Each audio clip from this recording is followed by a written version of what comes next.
বন্ধুরা, good morning. তোমরা সবাই কেমন আছো? আমরা তো ভালোই আছি।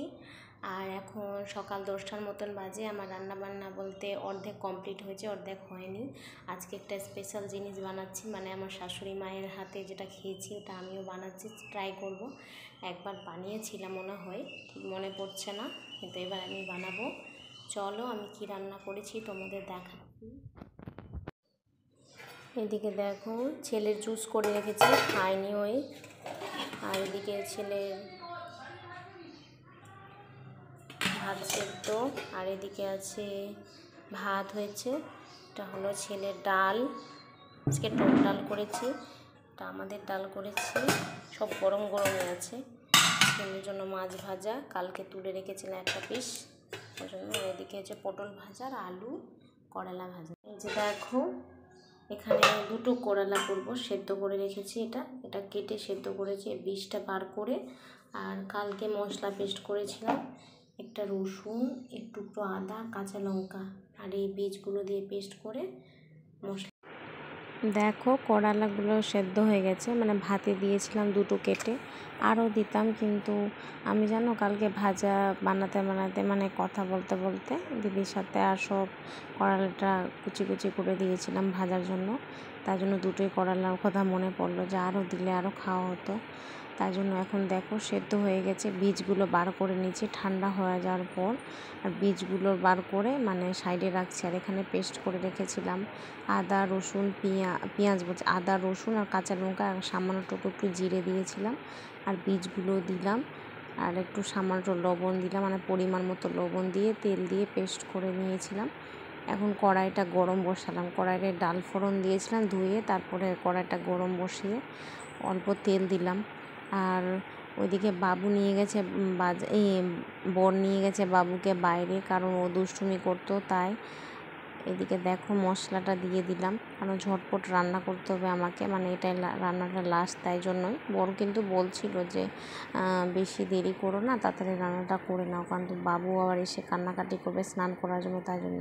কী হয় বন্ধুরা জানো, এখন টাইম টেবিল গণ্ডগোল, মানে আমার না দিন যাচ্ছে কেমন যেন হয়ে যাচ্ছে, বাচ্চাটাকে আমি সময় দিতে পারি না, মানে এত রান্না, আমার রান্নাই সব থেকে বেশি ঝামেলা। কিন্তু কি বলবো বলো, দুই রকমের রান্না করতে, এদিকে ছেলের জন্য আলাদাভাবে খিচুড়ি হোক বা কোনো দিন আলু সেদ্ধ কিছু একটা করতে হয় বাচ্চাটার জন্য, এই করতে রান্না বান্না দুইজনের রান্না মনে হয় অতটা দেরি নয়, কিন্তু জানো মানে আমার যে কী করে টাইম চলে যায় বুঝতেই পারি না।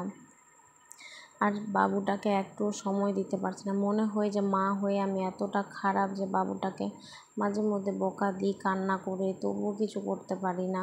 মানে বাচ্চাটাকে নিয়ে আমি পারছি না একা, জানো ছোটো থেকে বাচ্চাটাকে আমি একা হাতে সামলেছি, এখনও একা হাতে সামলাচ্ছি, বোর আছে পাশে বলে এখানে। আর দুদিন যে মা এসে থাকবে, মাও পারে না, বাড়িতে তো কেউ নেই, তাই জন্য। আর শ্বশুরবাড়ির লোকদের সাথে আশা করাও যায় না, ওরা জীবনে কোনো দিনও কাছে থাকেনি, থাকবেও না, ওদের কথা বাদই দিলাম, একা একাই সামলেছি। আর এখনও মনে হচ্ছে না তাড়াতাড়ি আমার কাছে সময়টা মানে ধরে রাখতেই পারছি না, আমি যেন তাড়াতাড়ি কাজবাজ করে ছেলেটাকে একটু সময় দিতে পারি, মানে নিজে রেস্ট করতে পারি, এটাই। দেখো এদিকে ভাজা হয়ে গেল মশলাটা, আর এখন করলার মধ্যে সব ভরে দিচ্ছি পুরটা, মানে ভালো করে ভেজে নিয়েছি যেন করলাটার মধ্যে গন্ধ না আসে, মানে শাশুড়ি মা যেভাবে করেছিল সেভাবে আমিও করছি, মানে খুব দুর্দান্ত খেতে, তোমরা একবার ট্রাই করবা। এভাবে ভরে দিয়ে অর্ধেকটুকু। আর জানো এখন পস্তাচ্ছি, দুটো করলা করেছি, যদি আরও দুটো করতাম তাহলে রাতে একটু খেতে পারতাম, জানো মানে এই জিনিসটা খেলে মাছ মাংস তোমার কিছুই লাগবে না, এত সুন্দর খেতে। না আমি তো পাগল হয়ে গেছি, বরকে আবার বলেছি তুমি কালকে সকালে মাছ আনতে গেলে তুমি এই করলা কিছু না আনো, মাছ না আনলে তুমি করলাটা নিয়ে এসো। ও যে আচ্ছা ঠিক আছে, তুমি নিজের জন্য বানিয়ে খাবা, আমার জন্য বানাবা না। ও এগুলো বেশি পছন্দ করে না, মানে কি জানি এগুলো ও তো ভালো লাগে না, ও মাছ মাংস একটু হলেই হলো, এগুলো পছন্দ করে না হাবি জাবি খাবার। এই যে দেখো পুরটা তো ভরে নিলাম, এখন এটাকে তেলে ভাজবো, ভালো করে ভেজে তারপরে ভালো লাগবে খেতে। চলো, আর এটা খেলে মানে খুব ভালো, স্বাস্থ্যের পক্ষে খুবই ভালো, তো আমি কোনোদিনও খাইনি, আমার শাশুড়ি মায়ের হাতেই খেয়েছি, খুবই। এদিকে দেখো মশলার পুরটা ভরে দিয়ে তেল দিয়ে আর উচ্ছেগুলো ছেড়ে দিলাম কড়াইয়ে, দেখে অর্ধেক ভাজা হয়ে গেছে, মানে একটু লাল লাল করে ভেজে কড়াইটা দেখো সাইড সাইড একটু একটু পুড়ে গেছে, কারণ ভাজতে গিয়ে দুটো জিনিস ভাজছে তাই। এদিকে বিছানা কমপ্লিট করে দিয়েছি তুলে, ওই বিছানার চাদরটা প্রচুর নোংরা হয়ে গেছিলো, সাদা কালার তো তাই। বাবুকে দেখো ঠাকুর নিয়ে ব্যস্ত, বাইরে থেকে চলে এসে স্নান করতে চাইছিলো, তাই জন্য বললাম বাবু একটু ঠাকুর নিয়ে খেলো, তাই জন্য এদিকে ঝাড় দেওয়া কমপ্লিট হয়ে ঘরটা মুছবো, মানে বাবুকে বলছি তুমি বাইরে এসো, ওর পাপা নিয়ে যাবে একটু বাইরে 5। আমার তো ঘর মোছা কমপ্লিট হয়েছে, রান্নাঘরটা ক্লিন করব শুধু। আর চলো আমি দারুণ জিনিসটা বানিয়েছি, এত সুন্দর লাগছে, মানে একটু খেয়ে দেখলাম, এত ভালো লাগছে, মানে এখনই গরম ভাত দিয়ে খাই, কিন্তু না খেলে হবে না। পুজো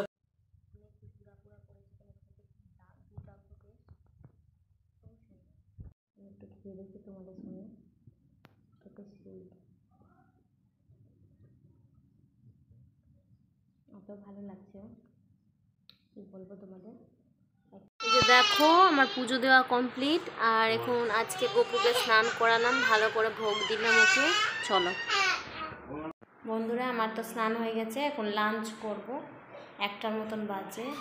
আর বাবু একটু কান্না করছে, কারণ আমার সাথে ঘুমাবে, আমার যে খুব খিদে পেয়েছে, বাবু পাপার কাছে ঘুমাবো, তাই জন্য চলো আমি খেয়ে নিই। আর ওই যে রেসিপিটা বানিয়েছিলাম, সেই রেসিপিটার নাম আমি জানি না, কিন্তু আমি জানি যে করলার বীজ দিয়ে এটা কেন যা। চলো বন্ধুরা, খেতে বসলাম, আর চুলটা আঁচড়াইনি, কারণ ভেজা চুলে আমি আঁচড়াই না। চলো আগে খেয়ে নিই করলাটা, দারুণ। আর বরকে দিয়েছিলাম শুকনো ভাত দিয়ে মাখিয়ে খাবো, বড় অর্ধেক খেয়েছে, ওর অর্ধেক খায়নি, ভালো লেগেছিলো, ও বেশি এগুলো করলা টরলা পছন্দ করে না। চলো আমি খাই, দারুণ, রোজই মনে বানিয়ে খাই এটা, গরম ভাত দিয়ে মাখিয়ে তুমি খেয়ে নিতে পারবে। আমি ডাল নিইনি, দেখো মাখিয়ে খাচ্ছি।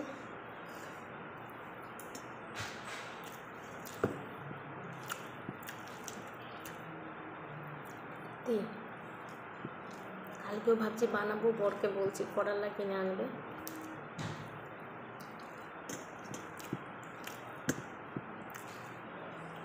চলো বন্ধুরা খেয়ে নিই, খুব খিদে পেয়েছে, সকাল থেকে কিছু খাওয়াইনি, পরে আসি খেয়ে।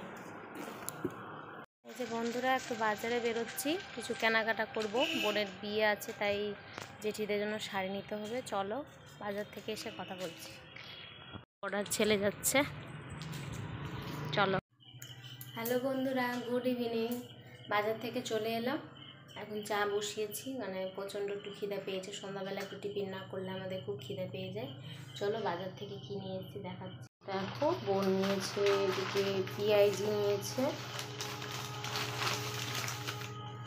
এদিকে নিয়েছে সিঙ্গারা। এই যে ও বলছিল যে মোমো খেতে, তো আমরা বললাম যে না থাক, মোমো এখন খাবো না, পেঁয়াজি নিয়ে নাও, দেরি হয়ে যাবে। যে মুড়ি মাখানো চলছে এখন, বাবু বসলো, ও মোমো খায়নি, তার জন্য বলছে সিঙ্গারা দাও। চা নিয়ে এসছি। হ্যালো বন্ধুরা, রাতে ডিনার তো কমপ্লিট হলো, আর কিছু ভিডিও করতে পারিনি, প্রচুর ব্যস্ত হয়ে গেছি, এখন রাত 11টার মতন বাজে, ঘুমাবো। আর আমার শরীর চলছে না, প্রচুর মানে ক্লান্ত হয়ে যাচ্ছে, মানে কি করব, মানুষ যদি না বোঝে এগুলো কথা, তো কাকে বোঝানো যায় বলো। বাচ্চাটাকে নিয়ে আমি পাগল হয়ে যাচ্ছি, এখন টাইম টেবিল আমার কোনো গণ্ডগোল হয়ে যাচ্ছে, কেউ বুঝে না এগুলো কথা, আর কাউকে বোঝাতে পারবো না। চলো বাজারে গেছিলাম, কি নিয়েছি চলো, মানে আমার তো বোনের বিয়ে, জেঠুর মেয়ের বিয়ে, তো আমার জেঠিমার জন্য শাড়ি, আর জেঠুর জন্য একটা জামা নিয়েছি, মানে টি শার্ট, আর বাবার জন্য একটা গেঞ্জি নিয়েছি। পয়লা বৈশাখে নেওয়া হয়নি, আর শপিং মলে সেরকম বাবা তো পকেট দেওয়া পড়ে, তো সামনে ফোন টোন ভরার সুবিধা হয় টাকা পয়সা, তাই জন্য তো মানে বাবার জন্য পকেটওয়ালাই নেওয়া হয়েছিল, শপিং মলে পাওয়া যাচ্ছিল না, আর ভালো ভালো ছিল না, তাই নেওয়া হয়েছে আজকে। চলো তোমাদের দেখাচ্ছি। এই যে দেখো, জেঠিমার জন্য একটা শাড়ি নিয়েছি, এই যে শাড়িটা কেমন লাগছে তোমরা জানাবে, এটাই কালার খুব ভালো লাগছিলো, তাই জন্য এটাই নিয়েছি।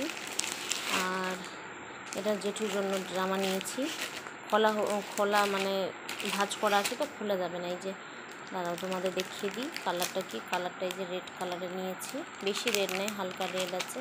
আর বাবার জন্য এটা গেঞ্জি নিয়েছি, খুব সুন্দর গেঞ্জিটা, সফট গেঞ্জি আছে, এইসবই নিয়েছি। আর আমার জন্য নিয়েছে একটা খোপা করার, এই যে দেখো খোপা করার আছে, এটাই খুললাম না দেখ।